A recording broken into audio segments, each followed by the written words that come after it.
La obligación que establece REACH es que se transmitan las recomendaciones, toda esa información, a lo largo de la cadena de suministro, tanto de, ya digo, esos escenarios de exposición, esa evaluación y sobre todo las medidas de gestión del riesgo para prevenir daños. Eso es algo que inicialmente pues también se ha comentado, que es una de las, yo creo que también mejoras, ¿no?, respecto a lo que teníamos. La información, la obligación de recopilar y de transmitirla parte del fabricante o importador, pero se va a tener que transmitir a lo largo de toda la cadena de suministro de esa sustancia. Fabricantes e importadores pues deberán obtener los datos sobre las sustancias que fabrican o importan, deberán utilizar esos datos para valorar los riesgos y tendrán que desarrollar y recomendar, y esto es muy importante, medidas de gestión del riesgo. Es decir, vamos a tener una sustancia que estará clasificada, de la cual tendremos información sobre su peligrosidad, tendremos establecido usos de esas sustancias. Si estamos por encima de 10 toneladas, tendremos establecidos también esos escenarios de exposición con esa evaluación del riesgo y con esas medidas de gestión del riesgo. Y aquí me quiero detener porque esto sí que es realmente importante. Nos van a autorizar una serie de usos bajo unas ciertas condiciones. Vamos a tener un uso, la evaluación y mediante las medidas de control y de gestión de ese riesgo nos vamos a asegurar de que efectivamente no la estamos utilizando de manera que se pueda dañar la salud ni de un trabajador, ni de un usuario, ni del medio ambiente. ¿Eso qué significa?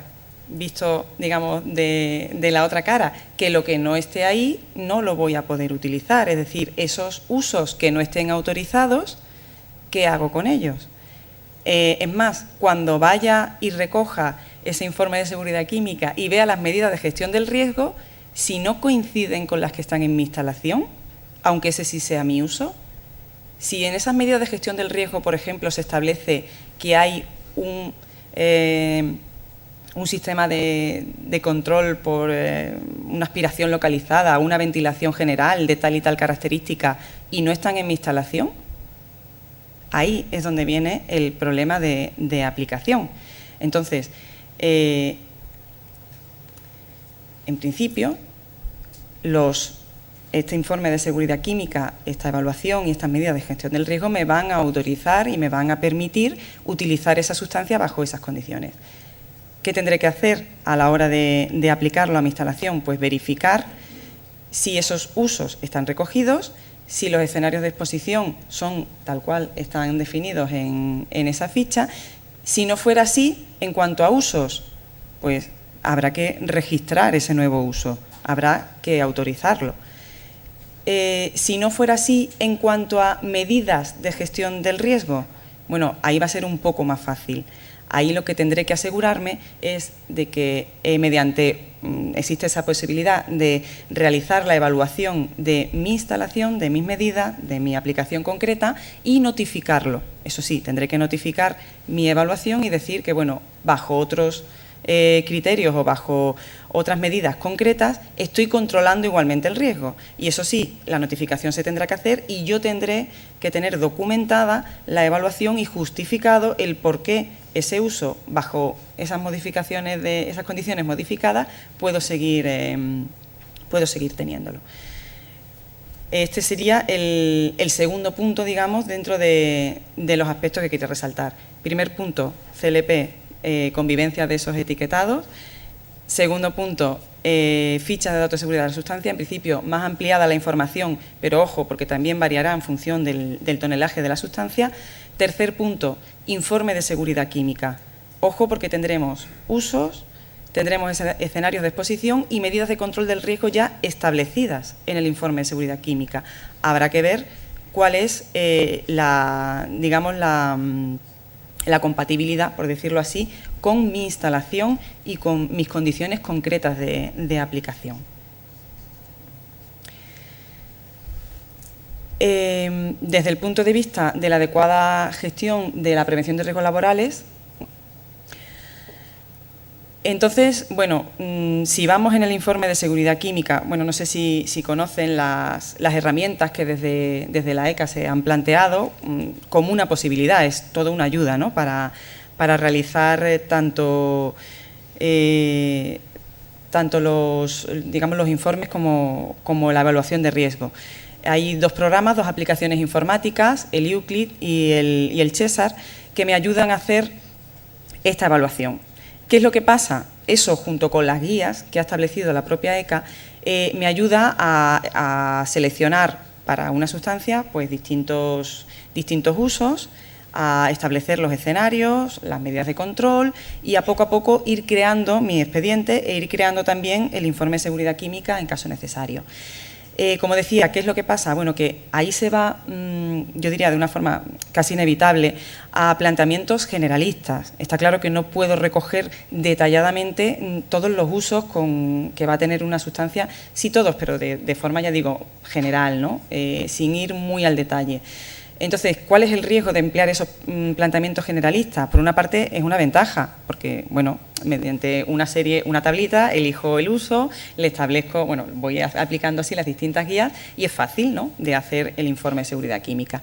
¿Qué es lo que pasa? Que, bueno, puede que no esté contemplando usos específicos después que vaya a necesitar yo en mi instalación, o medidas de prevención que vaya a maximizar por el hecho de haber planteado un escenario más genérico. Bueno, pues puede que para controlar el riesgo en ese caso use medidas y esté estableciendo como obligatorias medidas de control del riesgo que estén, digamos, por encima, ¿no?, de lo necesario. Entonces, en ese caso, ¿qué puedo hacer? ¿Qué puedo hacer? Bueno, pues como decía antes y como se establece aquí en la transparencia, mediante métodos simplificados de evaluación, que son los mismos que propone la ECA, tratar de verificar y documentar la aceptabilidad de los usos que yo he establecido en mi instalación. Y más que de los usos, yo diría de las condiciones y de las medidas de gestión del riesgo.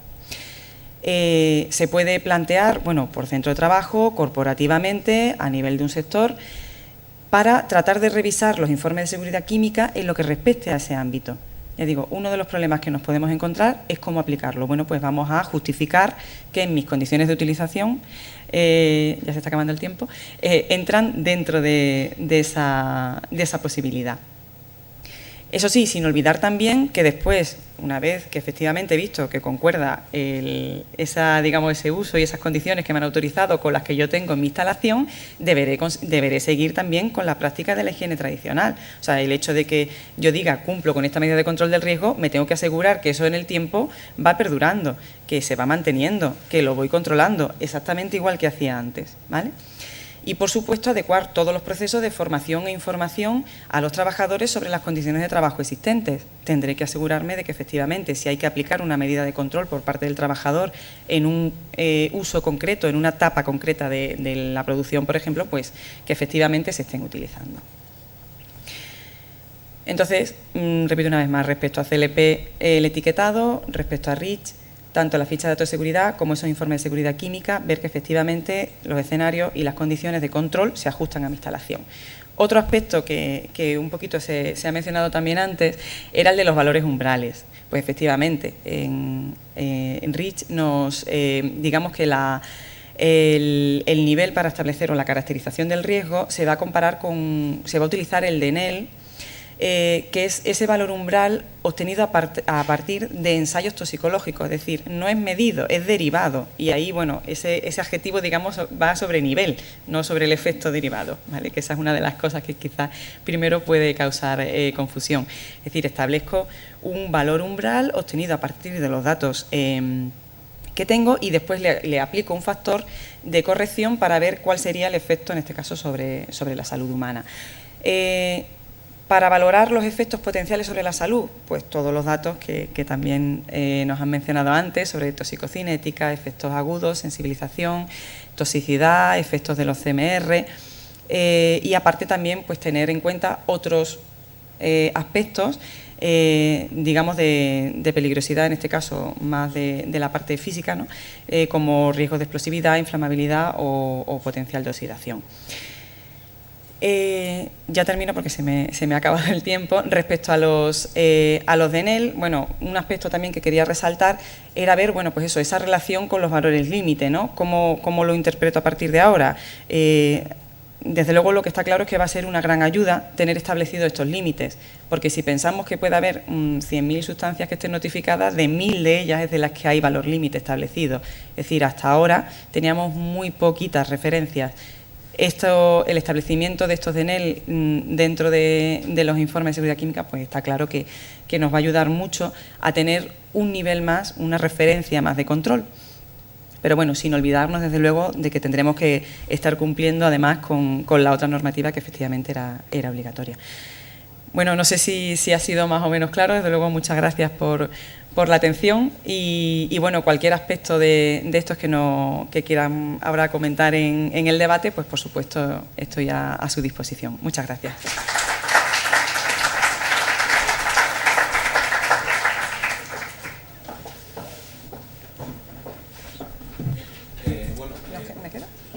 Sí. Bueno, muchas gracias, Eva. Ahora casi los ponentes podéis ir subiendo. Mientras van preparando los ponentes aquí, primero quería